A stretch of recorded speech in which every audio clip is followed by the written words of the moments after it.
आप देख रहे हैं प्रवास न्यूज। मैं हूं सवाद नान। नजर डालते हैं अहम खबरों पर।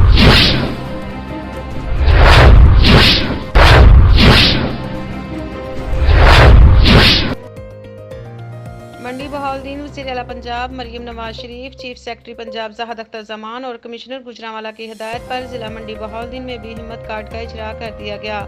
मेंबर सूबाई असम्बली हमीदा वहीद अल-दीन और एडिशनल डिप्टी कमिश्नर जनरल वकार अकबर चीमा का खसूसी अफराद को हिम्मत कार्ड की तकसीम के तकरीब से खिताब करते हुए कहना था कि वज़ीर आला पंजाब मरियम नवाज शरीफ की हिदायत पर तारीख में पहली बार खसूसी अफराद की माली इमदाद का प्रोग्राम शुरू किया गया है, जिसमें खवातीन के लिए 30% कोटा भी मुख्तस किया गया है। हिम्मत कार्ड प्रोग्राम के तहत पंजाब भर में 65,000 से ज़ायद अफराद को हिम्मत कार्ड्स की तकसीम किए जाएंगे।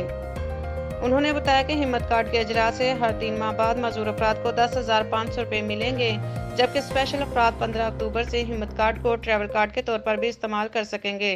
खसूसी अफराद ने इस इमदादी स्कीम के अजरा पर वज़ीर आला पंजाब मरियम नवाज शरीफ, चीफ सेक्रेटरी पंजाब ज़ाहिद अख्तर ज़मान और कमिश्नर गुजरांवाला नवीद हैदर शराजी का शुक्रिया अदा किया। मोहम्मद रशीद भट्टी, ब्यूरो चीफ, प्रवास न्यूज़, मंडी बहाउद्दीन। मज़ीद खबरों तबसरों के लिए हमारे चैनल को लाइक कीजिए और सब्सक्राइब कीजिए या फेसबुक पेज को विजिट कीजिए प्रवास न्यूज।